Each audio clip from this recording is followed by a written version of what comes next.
días, saludos desde San José, Costa Rica, a todos los que nos están siguiendo aquí en el programa Vivencias.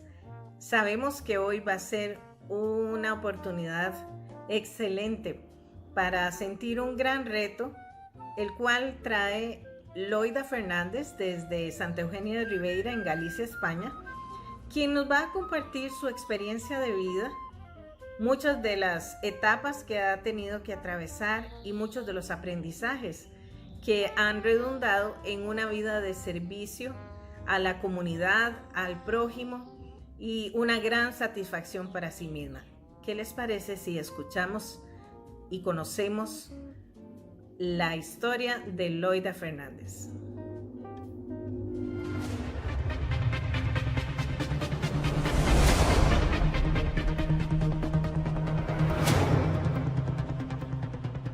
Loida Fernández hoy en día es maestra de teatro, se encarga de hacer obras de bien social también, hace de payaso juntamente con su familia y también hace cortometrajes, dentro de muchas otras cosas que esa vena artística, esa facilidad y esa creatividad le ha permitido desarrollar.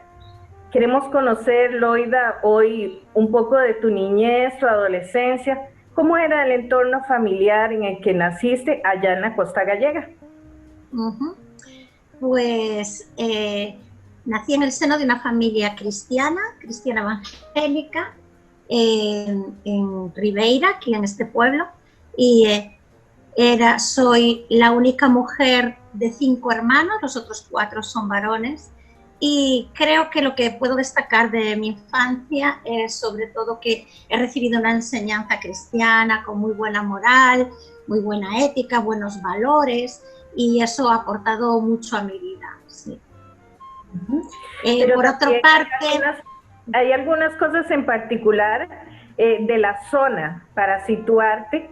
Por ejemplo, tu padre tenía un barco, se dedicaban a... Cuéntanos un poco de ese contexto. Sí, pues mi padre trabajaba de marinero y antiguamente, bueno, yo tengo más de medio siglo, con lo cual hace más de medio siglo las cosas eran diferentes. Claro. Digamos que el rol de la mujer era más prepararla para ocuparse del hogar, de la familia, no tanto formarla para estudiar y buscar su independencia, sino formarla a las labores del hogar, aprender las cosas de costura, calceta, ganchillo, cosas de la casa y prepararla para ser madre y todo esto, ¿no? Entonces, digamos que eso fue un poco lo que yo recibí.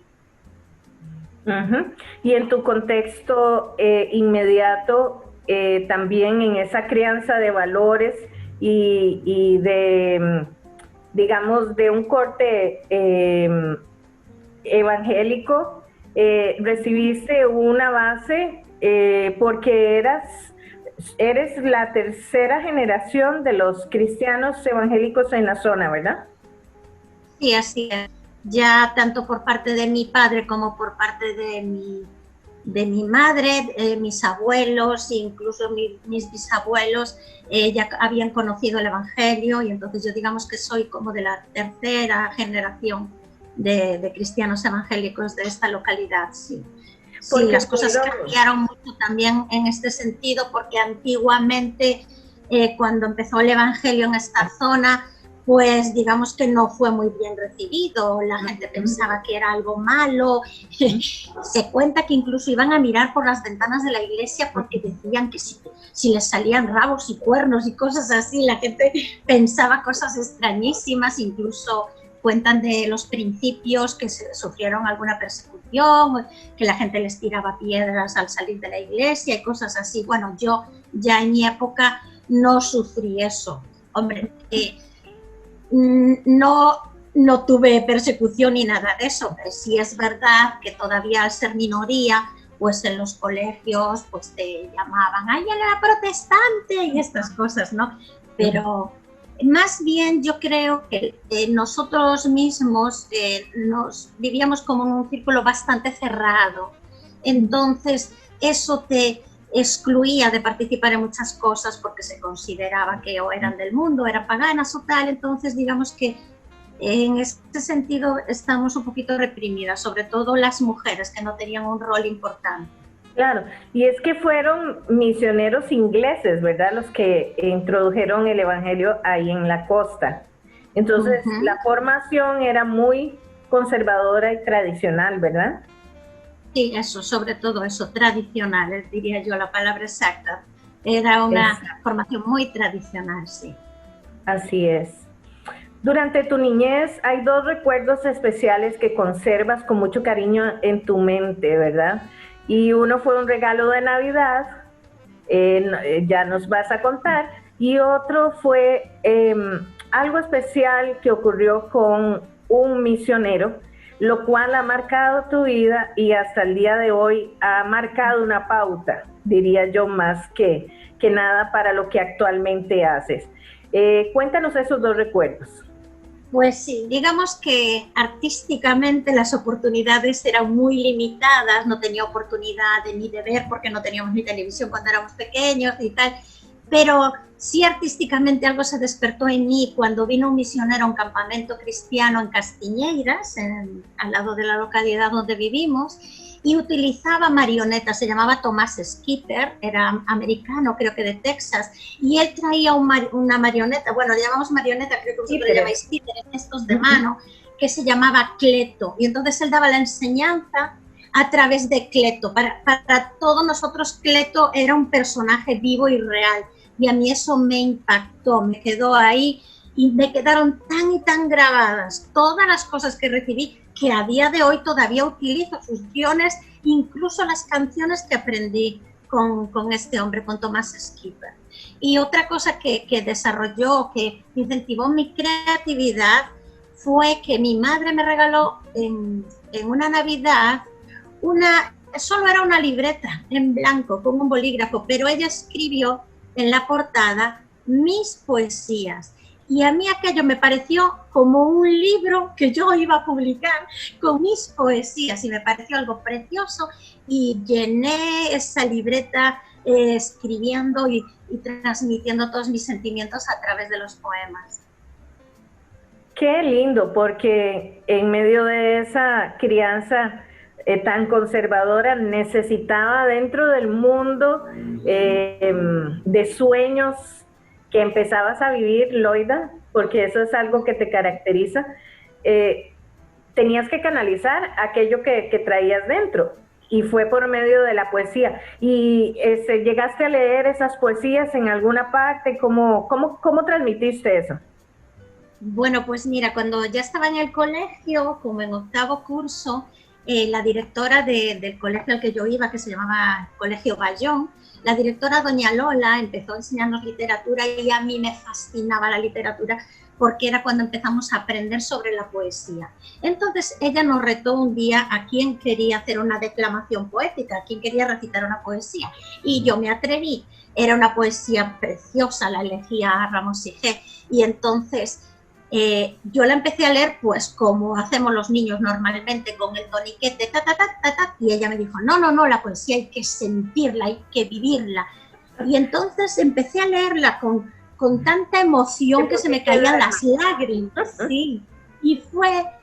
Y claro, al mismo tiempo yo estaba un poco avergonzada de la reacción, pero a ella le fascinó, tanto es así que me llevó a dar esa poesía por cada clase, y eso me marcó como que, ¡guau!, me gusta la interpretación y amo la poesía. Sí. Ajá, ahí ya empezaba a aflorar esa parte teatral, ¿verdad? Sí. Que Dios te ha dado definitivamente. Luego, como joven, llegas a tu adolescencia y como buena joven, como todos pasamos, es un momento de crisis, de identificación, de definición, y luego algo pasa, aquel aprendizaje que tuviste en corte y confección fue como otro ingrediente más para lo que se ha estado cocinando en la vida de Loida, porque corte y confección pareciera que, bueno, cualquiera de nosotros podemos haber pasado por esa etapa de haber aprendido corte y confección, pero para ti el corte y confección ha significado una herramienta maravillosa, tanto para ti como para mucha gente que has podido ayudar por medio de eso. ¿Qué edad? A los 16 años, ¿verdad? Sí, es cierto. Mis oportunidades eran muy reducidas en un pueblo tan pequeño como Ribeira, entonces, como te decía, no tenía mucha oportunidad ni de estudiar, ni de trabajar, ni de otras cosas. Entonces, la formación era por lo que se le daba a las mujeres. Costura, que no me gustaba tanto, porque era muy aburrido hacer puntos y cosas de estas, y corte y confección. Corte y confección me encantó porque ahí podía yo desarrollar mi creatividad para inventar diseños. Incluso alguna vez envié alguna carta para ver si elegían algún diseño mío y cosas de cuando eres chica, ¿no? Pero sí es verdad que todo ese aprendizaje luego me vino bien a lo largo de mi vida, donde en momentos de crisis, sobre todo económica, siempre recurrí una y otra vez a volver a la costura, a la corte y confección, y me ayudó en muchas ocasiones. Bueno, ahora dentro de un ratito nos vas a contar en qué más has utilizado esa corte y confección. Excelente herramienta para todo lo que has hecho. A los 17 años tomas una decisión muy particular y es dar un paso más serio porque como nos decías, tú te creaste en un contexto cristiano, de valores cristianos y principios cristianos, por lo cual conociste de Dios desde toda la vida. Pero a tus 17 años ya sentiste la necesidad de como hacer un pacto, ¿verdad? De dar un paso más allá. ¿Qué pasó entonces? Bueno, las creencias yo las tenía muy claras. Sabía perfectamente que Jesús es el camino, la verdad y la vida y que no hay otro. Lo tenía muy claro y por eso quería dar ese paso de decidir bautizarme y decirle a la gente que sí aceptaba esa fe, esa creencia y que aceptaba a Jesús en mi vida. Y eso tenía yo como 17 años, sí, cuando decidí dar el paso del bautismo. Quiero decir que en esa búsqueda espiritual que yo tenía, reconozco que tenía mucha confusión, porque mezclaba mucho todo lo que es religión y tradición con lo que es realmente la vida del cristiano. Y consideraba que... Llegó un momento que consideraba que ser cristiano era aburrido porque era esto no lo puedes hacer, esto tampoco, lleno de restricciones, y que como que decidí luego que ya no era para mí. Pero luego me he dado cuenta que el verdadero cristianismo no tiene nada que ver con eso, que el verdadero cristianismo es una vida basada en el amor a Dios y en el amor a los demás. Y no tiene tanto ni nada que ver ni con las tradiciones, ni con las imposiciones de personas, ni con cosas de religiosidad, ni de beatería, ni de nada de eso. Y para nada es aburrido. Pero tenías que vivirlo por ti misma, ¿verdad? Tenías que tener esa convicción. Todos pasamos por ese momento de decisión, definitivamente. Continúan los años y como decías, en medio de ese mundo de restricciones y queriendo conocer también que como joven que existe allá afuera, hubo un tiempo en que estuviste un poco alejada del Señor y tenías un anhelo de corazón de salir, de hacer cambios, y conociste a quien fue tu primer esposo y el padre de tu hija, ¿verdad? ¿Cómo podrías resumir esa etapa de tu vida? Pues yo lo resumo como que estaba intentando buscar mi propio camino, mi propia independencia, y realmente era bastante limitado porque salías de la casa paterna para ir a la casa de tu esposo. No había muchas más alternativas, por lo menos en mi situación.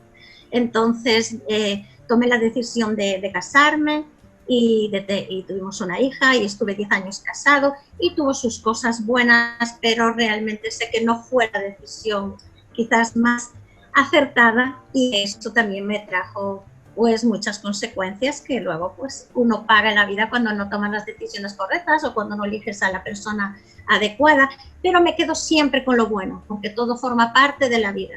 Y tengo una hija maravillosa y también quiero decir honestamente que mi suegra es una persona con la que tengo una relación hoy en día estupenda, porque siempre fue una persona preciosa, con un corazón maravilloso, y creo que es justo que también lo diga, que es algo bueno de lo que he quitado también de ese tiempo. ¿Sí? Excelente. Todo nos ayuda para bien, ¿verdad? Y no eres la primera persona, hay cualquier cantidad a estas alturas del siglo que ha pasado por un divorcio, pero la vida no termina ahí. Sí, fue un momento muy duro, muy drástico, en que te viste como jefa de familia sola, pero a la vez fue el momento de empezar a tener unas experiencias con personas que tenían dificultades también, mujeres de minorías étnicas, ¿verdad? Y cuéntanos, entonces, ¿qué pasó en ese lapso de tiempo después de que te divorciaste? Pues mira, para mí el divorcio significó un antes y un después en mi vida. Primero porque lo que me di cuenta es, de las decisiones que tome ahora, así será mi futuro. Yo no tenía formación, yo nunca había trabajado, no tenía ni idea de cómo enfrentarme a la vida. Tenía que pagar una hipoteca, tenía que mantener a una hija que ya tenía 9 años y no tenía ni idea de cómo hacerlo. Y tenía un montón de cosas que quería hacer y que no sabía cómo desarrollarlas. Entonces, poquito a poco, fui tomando decisiones. Lo primero fue buscar trabajo. Mientras no lo encontraba, recurría a servicios sociales. El primer contacto que tuve con servicios sociales, que ni sabía que existían hasta ese momento, fue darme cuenta de la cantidad de gente necesitada que había aquí, que yo nunca había estado, digamos, en contacto con ellos. Y eso también me cambió mi corazón de querer ayudar, de querer aportar yo también lo que pudiera. Entonces, a través de servicios sociales me ofrecieron trabajo para dar clases de costura a las minorías étnicas de la población, que eran las gitanas portuguesas, las húngaras y las gitanas gallegas, y personas en riesgo de exclusión. Entonces, estuve 3 años dando formación de costura.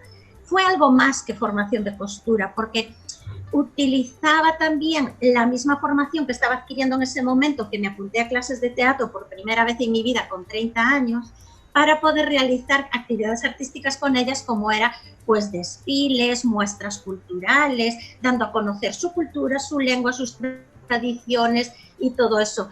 Y fue un tiempo estupendo de mucho aprendizaje, porque yo recibía mucho también y podía enseñarle a estas chicas. Con tiempo de volver a empezar. Entonces, no tenía muchos recursos, pero de lo poco que tenía lo aprovechaba. Pues me fui a recibir clases de maquilladora artística durante 8 meses, me quité el título de monitora de tiempo libre en los fines de semana, iba a las clases de teatro nocturnas y lo compaginaba pues con un montón de trabajos para sacar mi vida adelante. Gracias a Dios en aquel momento había trabajos aquí. No es como ahora que está todo mucho más difícil. Gracias a Dios tuve oportunidades para sacar mi vida adelante. No fue fácil, fue bastante duro, pero marcó un antes y un después, sí. Se podría decir que alguien que pasa por un divorcio, como dicen por ahí un refrán popular, si la vida te da limones, aprende a hacer limonada con ello, ¿verdad? Y eso fue lo que hiciste. Azúcar a la limonada. Siempre sí, las mejores cosas se sacan de los fracasos, ¿sabes? Es el mejor aprendizaje, es el más duro, es el que más duele, pero no hay cosa que más te enseñe en la vida que un fracaso, es así. Así es, y siempre es momento para empezar de nuevo. Lo que Loida Fernández desconocía era que había todavía mucho camino por recorrer y todo lo que le esperaba, porque esos pequeños inicios, esos pequeños contactos con estas personas te abrió, como bien lo dijiste, la oportunidad de estudiar y prepararte para muchas de las cosas que hoy desarrollas.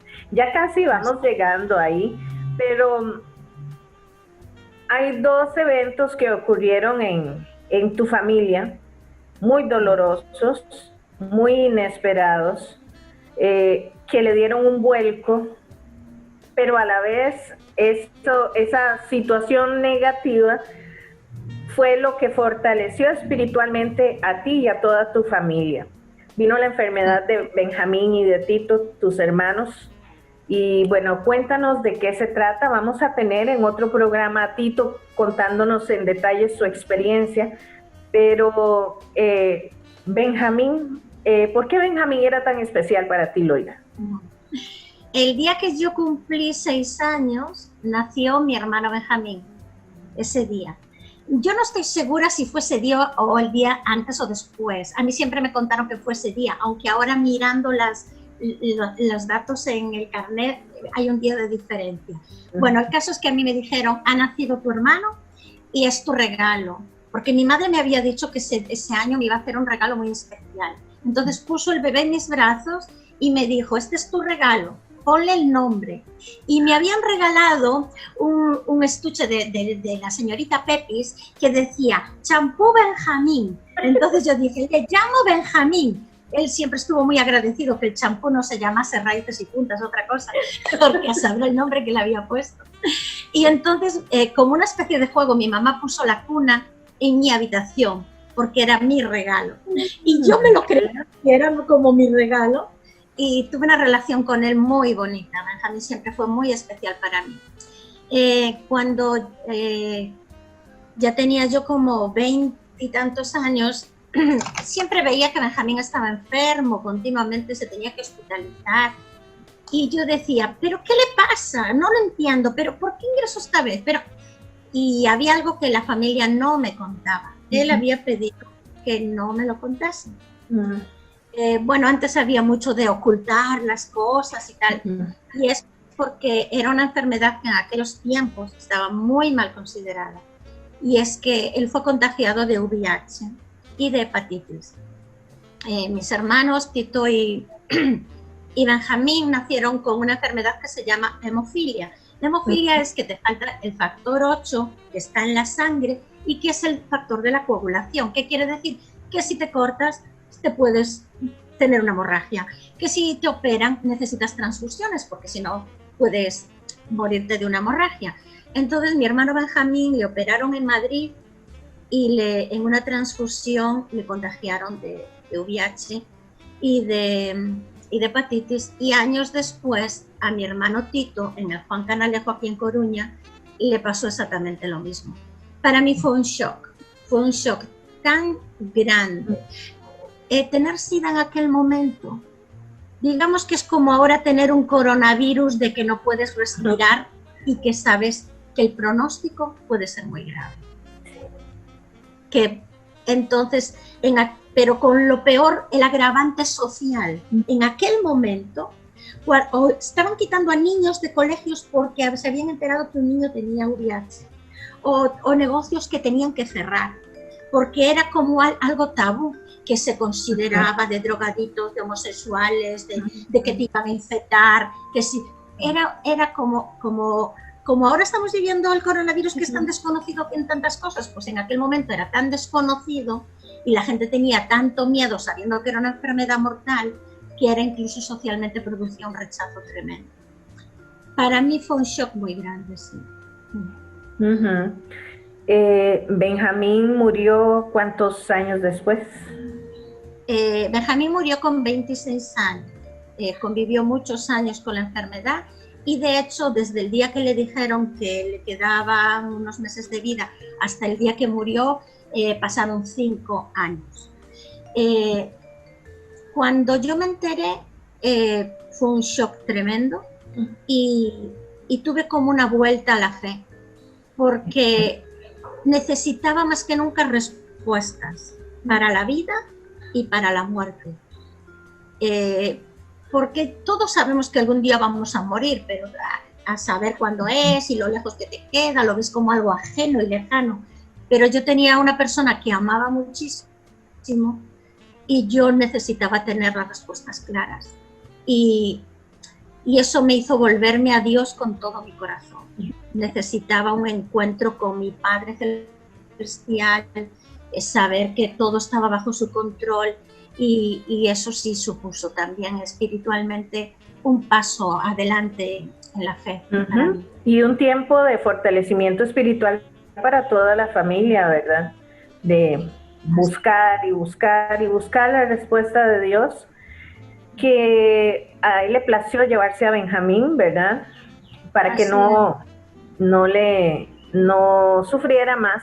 Sin embargo, luego conoceremos el testimonio de vida de Tito, que hasta el día de hoy ha visto una tremenda respuesta y un tremendo milagro en su vida, y ustedes siguen disfrutando de él y la fidelidad de Dios para con Tito, ¿verdad? Luego conoceremos más sobre esta historia. Ok, Loida, para entonces parecía que la vida se complicaba y nunca pensaste llegar a tener otra oportunidad de vida junto a otro hombre.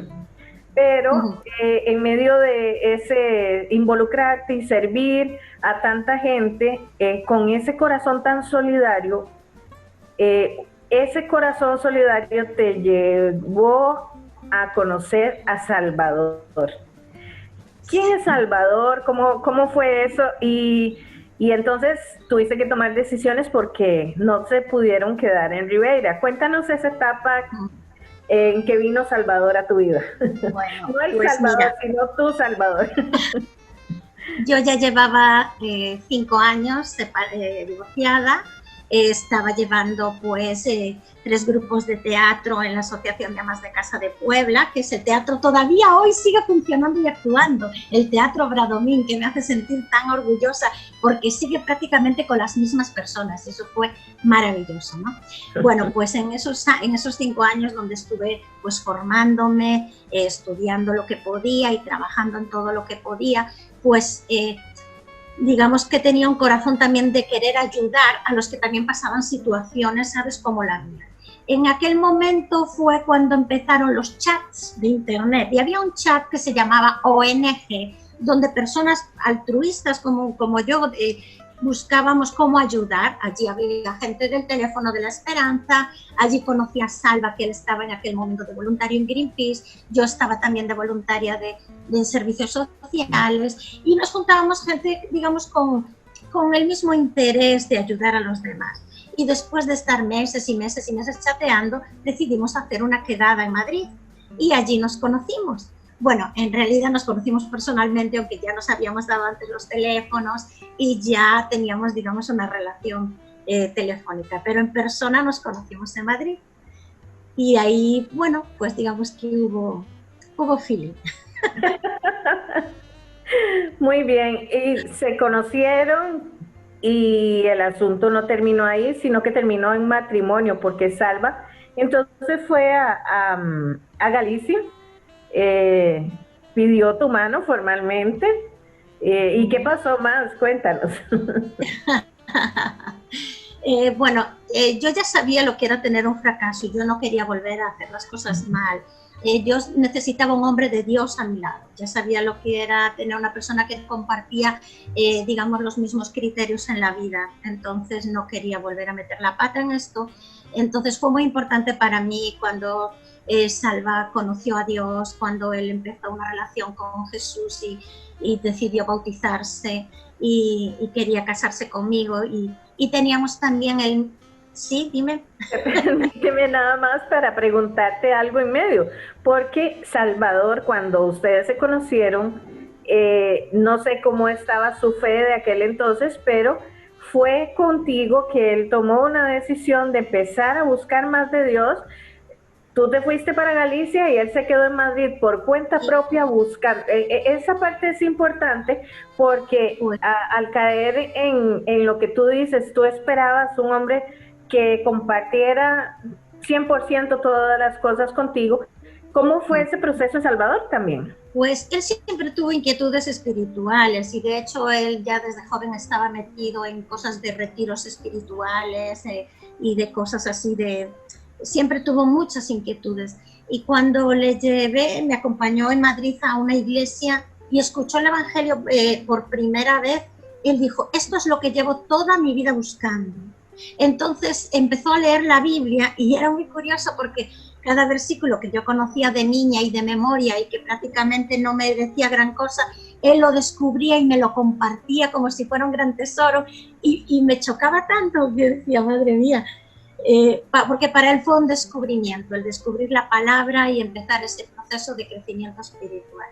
De hecho, te quiero decir que cuando él decidió, cuando me pidió para casar y decidimos casarnos, yo en aquel momento ya tenía, digamos, una estabilidad de trabajos, ya tenía mi piso, también mi hermano me ayudó, pero ya lo tenía pagado, teníamos la vivienda quita, pero nos preocupaba mucho el tema espiritual y pensábamos que en Madrid tendríamos más oportunidades, tanto para poder servir, poder desarrollarnos, poder recibir un discipulado. Yo también necesitaba sanidad del alma, de heridas, de cosas de pasado, y eso fue lo que más nos ayudó a tomar la decisión de dónde vivir y fue lo que más pesó a la hora de decidir al casarnos irnos a vivir a Madrid. Ok, entonces, pero vivieron un corto tiempo en Galicia, ¿verdad? No, nos casamos y nos fuimos a vivir a Madrid durante 8 años. Ahora es que regresamos, hace 9 años ya. Es cierto. En Madrid eso significó una etapa apasionante, porque entonces juntos emprendieron, tenían un parque de diversiones, ¿era? ¿Para niños? Sí, ¿Cómo es eso? ¿Qué hacían en Madrid y cómo era su vida en Madrid? Pues mira, tuvimos muchas etapas, pero de trabajos me refiero, pero durante casi 3 años tuvimos un parque infantil que se llamaba El Mundo de Flau.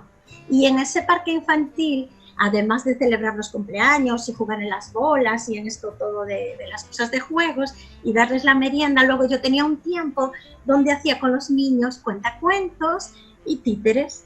Y eso les fascinaba. Entonces fue algo muy bonito porque siempre tenía dentro las ganas de hacer algo así. Y tengo que decir que con Salva encontré la persona idónea siempre para apoyarme en mis sueños, que no importaba si fracasaba, que él iba a estar apoyándome, y encontré esa persona ideal a mi lado que es mi apoyo, mi respaldo, mi compañero, y todo lo que yo necesitaba para las locuras de mi vida.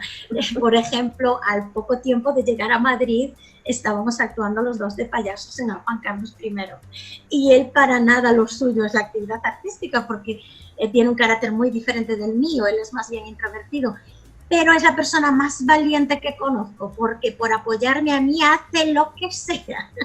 Así que se enfundó en su papel de Don Picatoste, que es su personaje payaso, y ahí empezamos a hacer teatro. Durante 8 años en Madrid, él estuvo conmigo en teatro, tuvimos un grupo de teatro importante, más de 15 personas, entre 15 y 20 personas, donde actuábamos cada 2 semanas en la iglesia, salíamos a la calle a hacer evangelismo y no solo eso, sino que hubo un momento que en la iglesia, aparte de recibir ese discipulado que te digo, nos enseñaron sobre todo a servir, y que cada miembro allí había un lema que decía, cada miembro un líder, pero no un líder de mandar, de jefe, un líder de servir, de desarrollar tus dones y talentos como parte del cuerpo de la iglesia. Entonces, eso nos motiva a querer servir, y tengo que decir que Salva es una persona muy servicial. Entonces, estuvimos pues con los niños, pues en el departamento de misiones, en teatro, evangelismo, hasta que un día el pastor nos pidió, por una necesidad que había en la iglesia, si podíamos encargarnos de llevar la casa de acogida de la iglesia. Y de la noche a la mañana, y sin ninguna citación especial, pues decidimos que sí, porque lo que queríamos era servir. Y estuvimos más de 2 años llevando una casa de acogida. Qué excelente. ¿En misiones qué hacían, Loida? Pues mira, teníamos un departamento de misiones donde unas personas se encargaban pues de escribir a los misioneros y ver cuáles eran sus necesidades. También teníamos una librería donde con la venta de los productos de la librería recaudábamos fondos para poder enviarle. Luego abríamos diferentes puntos de, por ejemplo, Nieves, que en ese momento llevaba el departamento de misiones, fue ella en persona a África para abrir un centro, es como una escuela que también era de acogida para niños y así, y eso, de todo un poco hacíamos. Incluso también vendíamos los CDs de teatro, los vídeos que hacíamos de teatro para recaudar fondos y también colaborar. ¿Y se proyectaban a cuántos países? Pues teníamos el lema de querer llegar a 200 países y si mal no recuerdo, cuando estábamos nosotros allí creo que íbamos por los 80, que teníamos puntos de personas que estaban haciendo su punto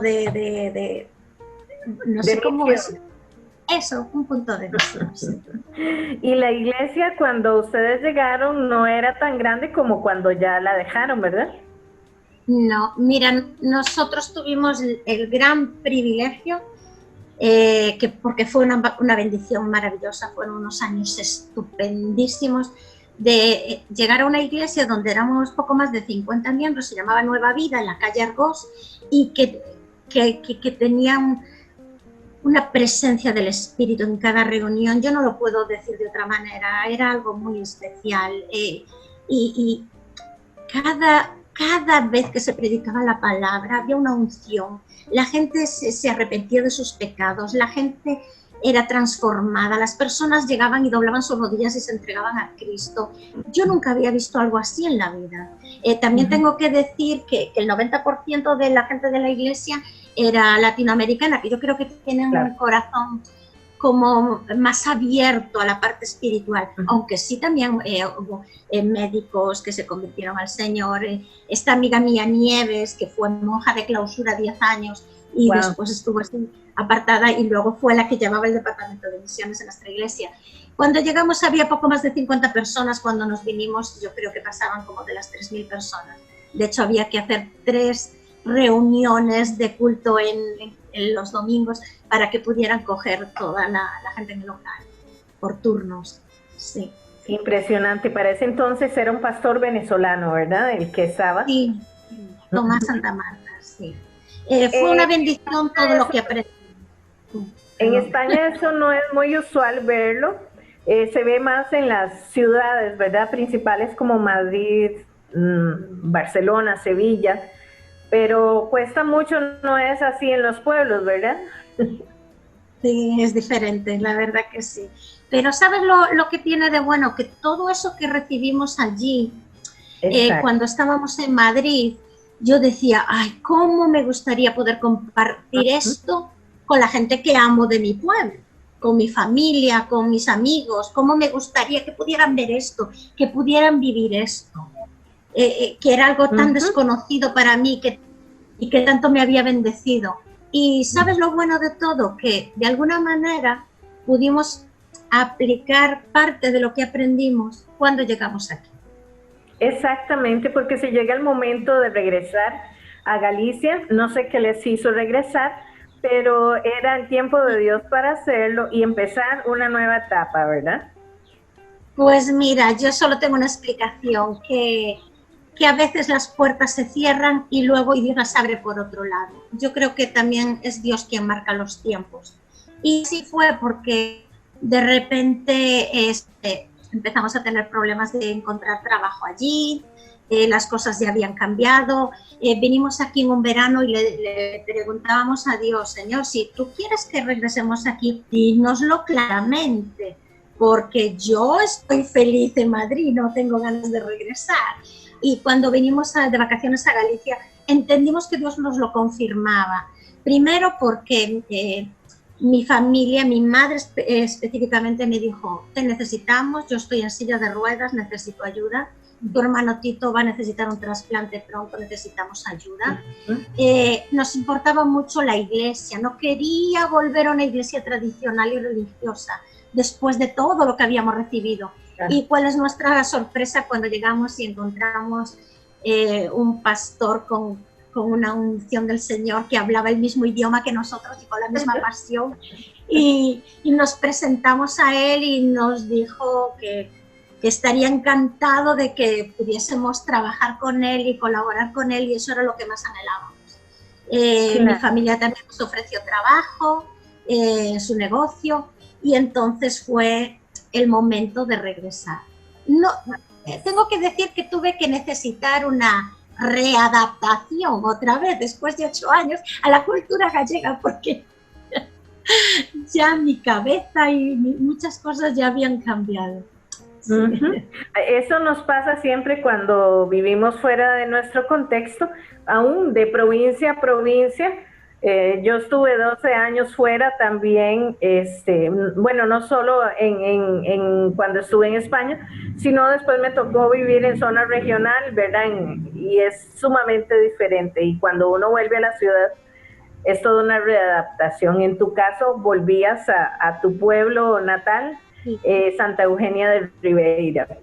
Loida, empiezan a aflorar todas las, digamos, las habilidades creativas. Ya venías con un bagaje de Madrid, ya habías hecho algunas cosas en teatro y con payasos, ¿verdad? Me parece. Sí, pues mira. Y entonces empiezas a especializarte, ¿verdad? Y surge Trosquita. ¿Para entonces surge Trosquita o ya había salido a la luz antes?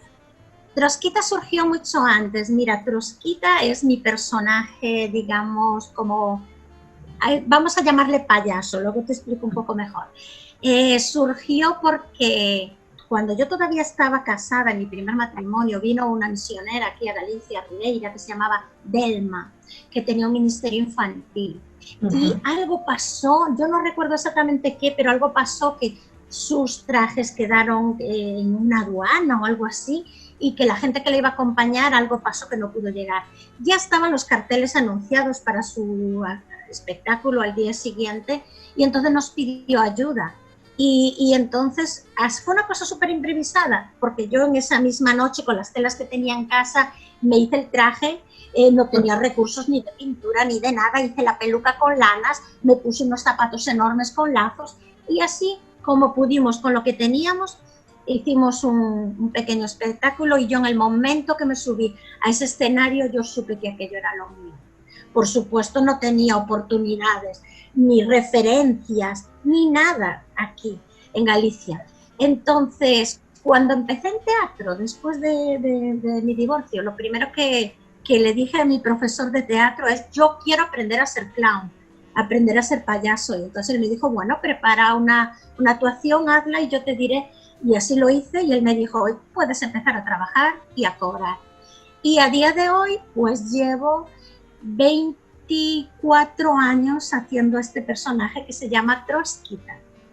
Pero digamos que en ese tiempo en Madrid, porque claro, aquí en Ribeira no podía conseguir nada, no había material ninguno. Y cuando llegué a Madrid, pues aproveché y ahí aprendí con cosas de ilusionismo, de magia, aprendí a tener muchos recursos y a material y todo eso. Y bueno, fui desarrollando toda esa parte para luego ponerla en práctica también aquí. Y Trosquita trabaja a veces con otro payaso, que es tu esposo, y con tu nieta. ¿Cómo son los nombres de ellos como payasos? Pues mira, mi nieta se llama Chiruleta, su nombre artístico. Empezó a actuar conmigo cuando tenía 6 años. Ella decía: abuela, yo quiero ser payasa como tú, y yo quiero actuar para los niños de mi colegio. Y entonces yo le digo: vale, pues le dices a tu profe que el día del festival hacemos una participación. ¿Cuál fue mi sorpresa cuando la profe le dice que ese año no va a haber festival, pero que si queremos actuar, que nos pide la Casa de la Juventud para actuar allí? Y yo digo: madre mía, si pide la Casa de Juventud y tiene que trasladar allí a los niños, no voy a hacer una cosa de 5 minutos. Entonces le digo: ¿tú te animarías a hacer un espectáculo de 1 hora? Sí, sí, abuela, que sí. Lo tenía aprendido en una tarde, todo el guión, es más, luego ella me corregía a mí porque tiene una memoria que no puedes imaginar. Con 6 años hizo un espectáculo increíble, increíble, alucinante. Tanto es así que los profesores le pidieron si lo podía volver a repetir al día siguiente para otro grupo y luego ya empezamos a repetirlo y entonces empezamos a llevarlo a las calles, para poder servir y bendecir a la comunidad, pues haciendo espectáculos en la Alameda en Ribeira, en el geriátrico, que la adoran en el geriátrico, es como su mascotita porque la chuchan, bueno, ahora no se puede besar, pero en aquel momento sí. Y entonces ella me acompaña cuando hago alguna actividad, quiero decir, de manera voluntaria, no de cobrar. Trotskita también, por supuesto, se tiene que ganar la vida, pero hay muchas cosas que hace Trotskita y es de manera voluntaria. Pues entonces ella me acompaña. Ahora mi nieta tiene 11 años. ¿Y Salvador? Y Salvador, Don Picatoste. Luego cuando llegó aquí también fue Trotskito. Él colabora conmigo, no es lo suyo, él tiene su trabajo, pero cuando yo necesito a alguien, él siempre me colabora. Sí. Excelente. Bueno, qué vida tan emocionante. Y entonces entre también teatro, hay otras facetas de tu vida, porque no todo queda en Trotskita, sino que empiezas a participar en cortometrajes y se te da la oportunidad de trabajar ahí en el Camino de Santiago. Haces cuéntanos un poco, ¿cómo fue tu participación ahí? Sí, ahora te lo explico mejor. Mira, cuando yo regresé de Madrid hubo un tiempo donde no pude trabajar, porque estuve cuidando a mi mamá, también mi papá, que tuvo que operarse un par de veces por su cáncer, también estuve durante meses en el hospital con mi hermano y también tuve que ocuparme de mi nieta, porque mi hija trabaja de azafata de vuelo, tenía su base en Madrid y si ella quería trabajar, pues alguien tenía que ocuparse de la nieta. Entonces, digamos que estuve durante esos años de recién llegada aquí, de ocuparme de la familia y nada más, solo de vez en cuando algún fin de semana podía hacer alguna actuación de Trotskita. Entonces aproveché ese tiempo, aunque era mayor ya, con 45 años me volví a meter en el instituto y empecé a hacer clases nocturnas para graduarme de la ESO y para estudiar inglés. Estudié 6 años inglés y hasta que volviese a tener la oportunidad de volver a trabajar. Claro, ya pasaron los años, bueno, mi mamá falleció, mi hermano Tito se sanó, mi nieta ahora ya fue creciendo, ya no necesitaba tanto cuidado, entonces hace 2 años decidí volver a empezar a trabajar. Todavía no sé lo que quiero ser de mayor, pero bueno, hace 2 años me fui a una convocatoria que hicieron para una bolsa de trabajo para el Ayuntamiento de Puebla.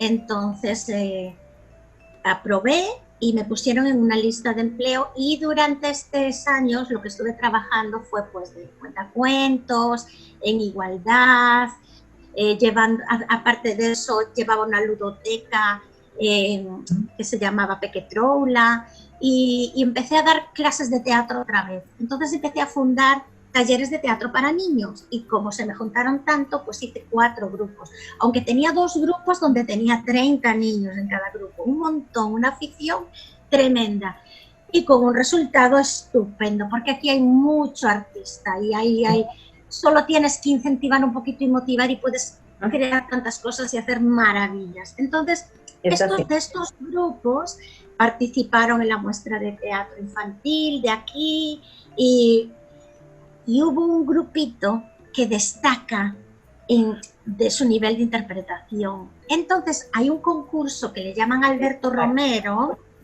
y entonces yo digo, creo que puedo hacer cositas con ellos.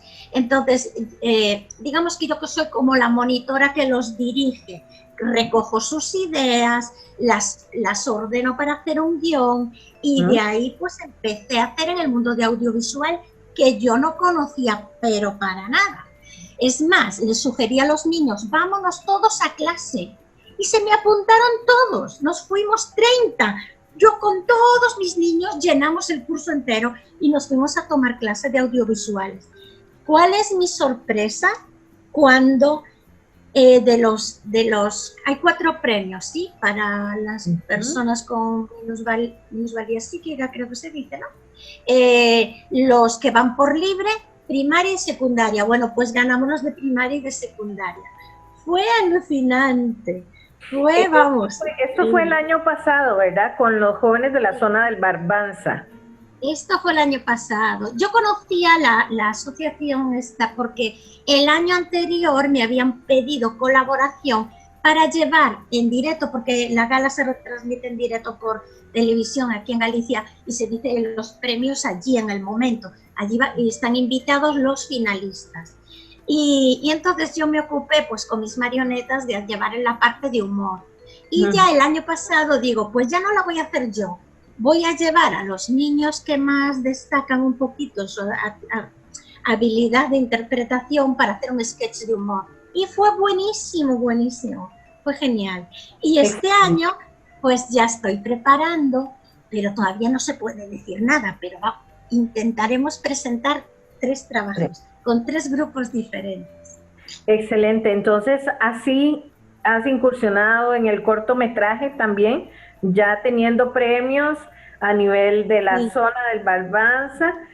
Siempre te toca a ti en la parte de humor, ¿verdad? En esta gala, representarla.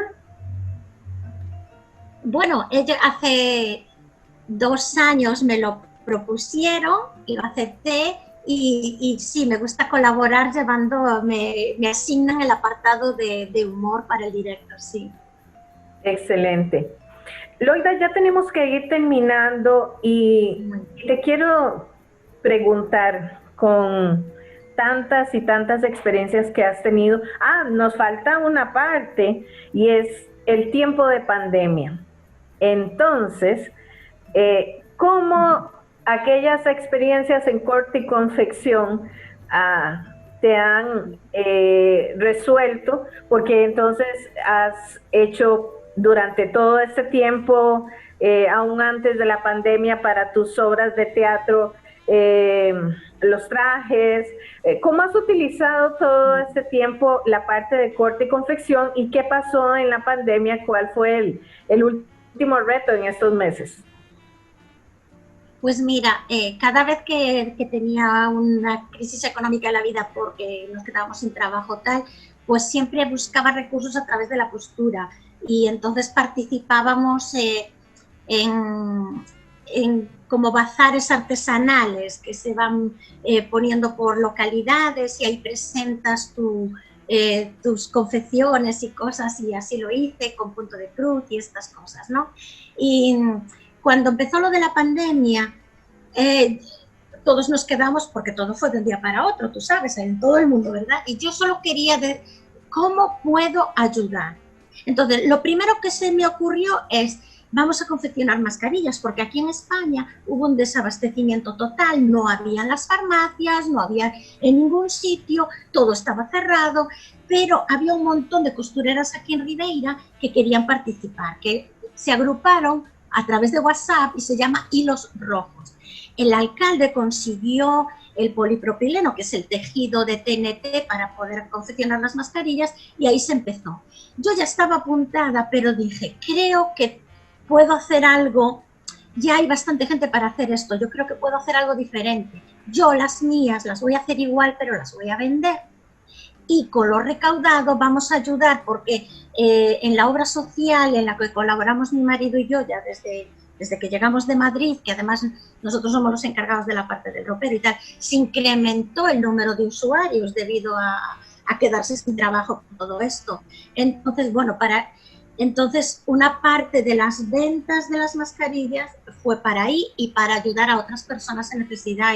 Y la verdad que fue una bendición, porque fueron pues casi 3.000 euros que se pudo recaudar para ayudas, más todo lo que también me pudo beneficiar a mí, que me quedé pues también sin trabajo de un día para otro, ¿no? Como nos ha pasado. Y otra cosa importante es que yo digo, ¿y qué hago en casa todo el santo día? Pues empecé a ver por las redes sociales los niños que no podían tener cumpleaños, no podían celebrarlo. Las jugueterías cerradas, no podían juntarse con nadie en su casa, no podían celebrarlo. Y eso era una tristeza enorme. Entonces empezó un voluntario a ir con un coche de policía, pero no daba abasto porque, claro, aquí hay muchos niños que cumplen el día. Entonces empecé a hacer video felicitaciones como Trotskita, utilizando todos mis recursos de magia, de marionetas, de cuentos y tal, para a cada niño hacerle un vídeo único, mencionando al niño, sus aficiones, las cosas que le gustan, y llegué a hacer casi 200 video felicitaciones. Y fue una bendición, porque me sentí muy útil de poder hacer eso y que el niño pudiera por lo menos sonreír en su día y tener algo especial, aunque fuera un vídeo dedicado a él. Fue algo muy bonito. Sí. Una linda sorpresa. Realmente una vida de servicio, porque has estado sirviendo por años con la iglesia en que están allá, de diferentes maneras, utilizando tus dones y talentos, ¿verdad? Y me pregunto, ¿qué mensaje, Loida, qué reto tienes para quienes están en una etapa tratando de descubrir o tienen ahí sus talentos y no saben qué hacer con ellos? ¿Cómo multiplicarlos y cómo hacer que esto se vuelva algo tan apasionante como lo ha sido para ti? Porque la vida cristiana para nada es aburrida, ¿verdad? Entonces, ¿cuál es el reto que tú nos dejas? Pues mira, yo creo que cada persona tiene sus dones, sus talentos, sus habilidades, su pasión. Y eso ¿cómo se sabe? Pues preguntándote, ¿en qué está tu mente? ¿En qué piensas? ¿Qué es eso que te gusta y te apasiona? Pues tira por ahí, porque realmente algo que te da mucha alegría en la vida y que te hace disfrutar la vida es desarrollar eso que sabes que te apasiona, ¿no? En mi caso, pues es la actividad artística. No es que tuviera tantísimas posibilidades, de hecho, más bien fue todo lo contrario. Pero yo diría, lo primero, aprovecha lo que tengas a tu alrededor. Yo no podía recibir formación buenísimo, tal, pero había aquí una cosita de teatro, pues aproveché eso. Hoy en día, gracias a Dios, con internet y tal, pues uno puede recibir más, hay recursos, hay más, el mundo está como más abierto, ¿no? Pero siempre hay que estar preparado para cuando llegue el momento, porque en algún momento llegará la oportunidad, pero tienes que tener ya la formación. Otra cosa que quiero decir es que nunca es tarde para aprender. Yo acabé quitándome la ESO con 46 años, no importa, aún me queda vida por delante y mientras Dios dé vida quiero seguir aprendiendo. Actualmente estoy haciendo cursos de monólogos para aprender a hacerlos mejor, voy próximamente a formarme como monitora de turismo y creo que cada persona puede desarrollar aquello que Dios le dio, que tiene en su corazón ese anhelo.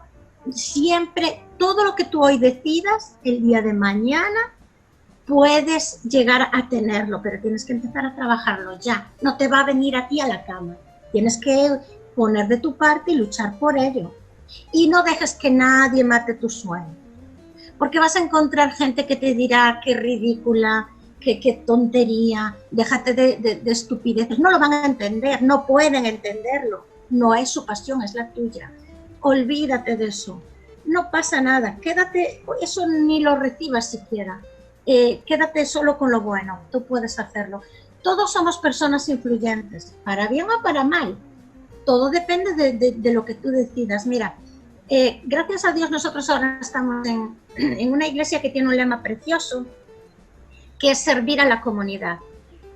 Yo solo quiero poner mis talentos y mis dones para poder bendecirlo. Quizá no son grandes cosas, pero podemos hacer actividades, pues de ir al ayuntamiento y hacemos globoflexia, pintacaritas, hacemos reír a los niños con cuentos con valores, con marionetas, visitamos al geriátrico, siempre puedes aportar algo bueno, siempre tienes a alguien a quien bendecir y eso hace que tu vida sea más alegre y que no hay mayor bendición que bendecir a los demás, está claro, ¿no?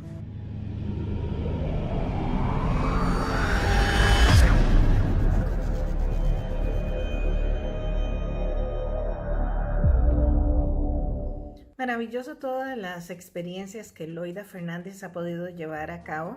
Gracias por este tiempo que has compartido con Vivencias aquí en Costa Rica.